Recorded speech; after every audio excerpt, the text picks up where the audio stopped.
ශ්‍රී බවනන්ද රාජ් මන්ත්‍රීතුමා ඔබතුමාට විනාඩි 9ක කාලයක් පවතිනවා.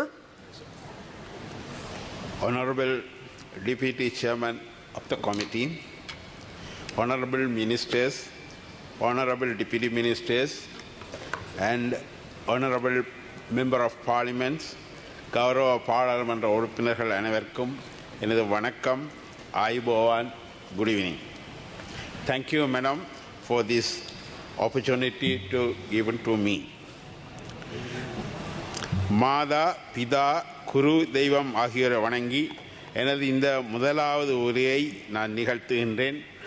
முதலாவதாக நான் ஒரு வைத்தியனாக அரச சேவையில் சுமார் 22 வருடங்கள் கடமையாற்றி கடந்த 12 வருடங்களாக நிர்வாக சேவையில் இருந்து மெடிக்கல் அட்மினிஸ்ட்ரேட்டராக இருந்து எனது அனுபவத்தின் மூலம் நான் இந்த நாட்டுக்கும் எனது சார்ந்த மக்களுக்கும் சேவை செய்யலாம் என்று இந்த உயரிய சபைக்கு வந்திருக்கின்றேன்.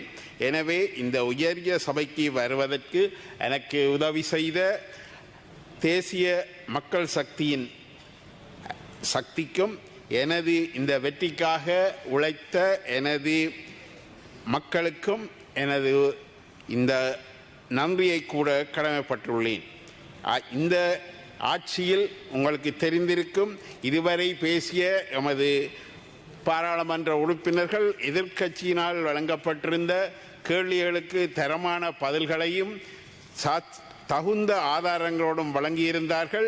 எனவே நான் அதை பற்றி அதிகம் பேசி நேரம் எடுக்காமல் இந்த நாட்டிலே வாழுகின்ற சகல இன மக்களும் சமமாகவும் சுதந்திரமாகவும் ஜனநாயக விளைஞங்களுக்கு வாழ்வதற்காக இலங்கையர் என்ற உணர்வுகளோடு அணிதிரண்டு வளமான நாடு ஒன்றை கட்டியெழுப்பி எமது எதிர்கால சந்ததிக்கு கையளிப்பதற்காக எமது அரசாங்கத்தை மிகுந்த எதிர்பார்ப்புடன் தெரிவு செய்திருக்கின்றார்கள்.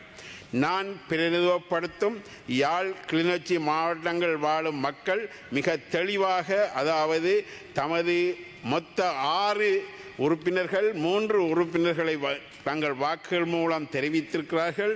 எனவே அந்த மக்களுக்காக எமது அரசாங்கம் எல்லா சேவைகளையும் வழங்கும் என்பதை நான் இங்கு உறுதியுடன் கூற விரும்புகின்றேன்.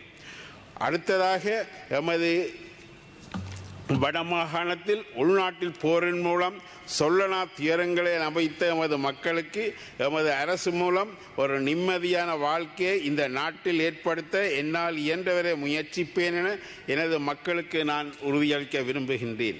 முதலாவதாக கடந்த போரினால் ஏற்பட்ட தாக்கங்களிலிருந்து எமது மக்கள் இன்னும் விடுதலை பெற்று இயல்பு வாழ்க்கைக்கு திரும்ப ஏற்ற நடவடிக்கைகளை நாங்கள் மேற்கொள்வோம்.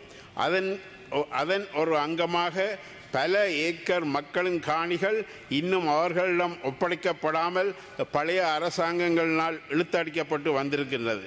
அந்த மக்கள் பல வருடங்களாக தமது நிலங்களையும் காணிகளையும் இழந்து அகதிகளாக வாழ்ந்து கொண்டிருக்கின்றார்கள்.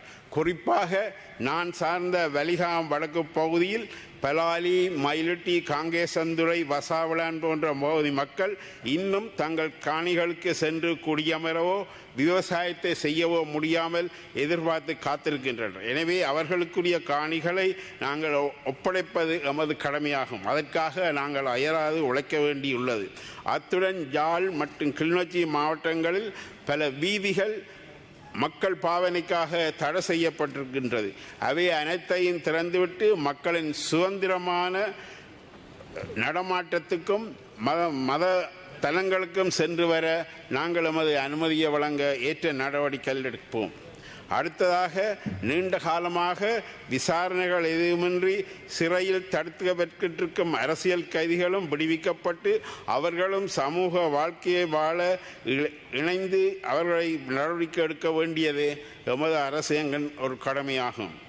அத்துடன் காணாமல் போனோர் விடயத்திலும் ஒரு தெளிவான பதிலை கொடுத்ததன் மூலம் அங்கு தங்கியிருப்பவர்களுக்கு ஒரு நிம்மதியான வாழ்வை நாம் ஏற்படுத்த வேண்டும்.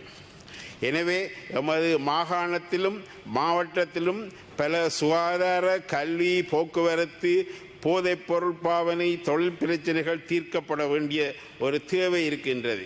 உங்களுக்கு தெரிந்திருக்கும் இந்த நாட்டிலே இந்த ஊழல் மிகுந்த நாட்டு இருந்தபடியால் எமது நோயாளிகளுக்கு வைத்தியசாலை நோயாளிகளுக்கு இம்யூனோகுளோபுலினுக்கு பதிலாக நோமல் சிலனையும் கொடுத்து அநேகமானவர்களுக்கு பார்வையும் இழந்து போயிருக்கிறார்கள். இதுக்கெல்லாம் காரணம் இந்த ஊழல் மிகுந்த பழைய அரசாங்கத்தின் நடவடிக்கை.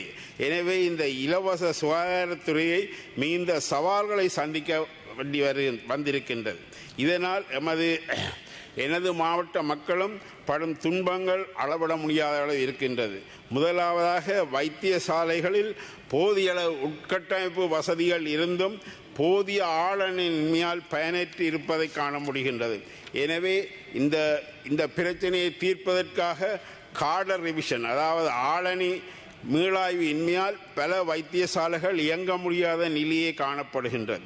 எனவே நாட்டில் உள்ள ஏனைய வைத்தியசாலைகள் ஒப்பிட்டு எமது ஆளணி பற்றாக்குறையை மீளாய்வு செய்து மக்களுக்கு சிறந்த சேவையை வழங்க வேண்டியது எமது பொறுப்பாகும். அடுத்ததாக வட மாகாணத்தில் உள்ள மத்திய அரசாங்கத்தின் கீழ் இயங்கும் ஒரே ஒரு வைத்தியசாலை யாழ் போதனா வைத்தியசாலை.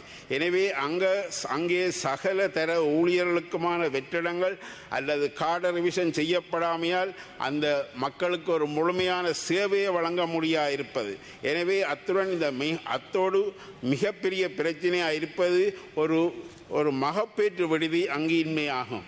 சுமார் வருடாந்தம் 6000க்கு மேற்பட்ட பிறப்புகளை கொண்ட வைத்தியசாலையில் சுமார் 12 வருடங்களாக ஒரு மகப்பேற்று வைத்திய விடுதியின்மை ஒரு தற்காலிகமாக மருத்துவ விடுதியில் இயங்கி வருவது மிக துர்ப்பாக்கியமாகும். எனவே இந்த பாதீட்டில் சுகாதாரத்துறைக்கு மிக கூடுதலாக பணம் ஒதுக்கி இருப்பதால் இந்த மகப்பேற்று விடுதியை நிர்மாணிக்க ஏற்ற நடவடிக்கைகளை மேற்கொள்ள வேண்டும். இது தொடர்பான ஒரு ආවන මොණ්ඩේ நான் ඉතන එනල්දිருக்கின்றேன். ගරු මන්ත්‍රීතුමනි විනාඩි 2ක් කාලයක් පවතිනවා. I will place this document for Hansard. அத்துடன் எமது போதைப்பொருள் பிரச்சனையால் மிகவும் இளம் சமுதாயம் மிகவும் பாதிக்கப்பட்டிருக்கின்றது. எனவே அவற்றை இரும்பு கரங்கன்று ஒடுக்க வேண்டி இருக்கின்றது. அடுத்ததாக இந்த எமது பகுதி இளைஞர்களுக்கு தொழிற்சாலைகளை செய்ய வேண்டிய தேவை இருக்கின்றது. அதற்காக எத்தனையோ புலம்பெயர் உறவுகள் எங்களுக்காக காத்திருக்கின்றார்கள். அவர்களுக்குரிய அந்த இரட்டை குடியுரிமை விசாவையும் அவர்களுக்கு விசா வசதிகளையும் செய்து கொடுத்து அவர்களை இங்கு வரவழைத்து தொழில்துறைகளை துவங்கி எங்களுக்கு இளைஞர்களுக்கு தகுந்த வேலைவாய்ப்பையும் வழங்கி பயிற்சிகளையும் வழங்க எங்கள் அரசாங்கம் ஒரு குழுவை அமைத்து அந்த முதலீட்டாளர்களை கவர்றதுக்கு ஆவண செய்யப்பட வேண்டும் என்றும் கேட்டு எமக்கு இந்த சந்தர்ப்பத்தை தந்தமைக்கு வழங்கி நன்றி சொல்லி நான் மேலே குறிப்பிட்ட விடயங்களை விரைவில் செய்வதற்கு ஆவண நடவடிக்கை எடுப்பேன் என்றும் தங்களின் ஆதரவு எங்களுக்கு இருக்கும் என்று கூறி விடைபெறுகிறேன். நன்றி, வணக்கம்.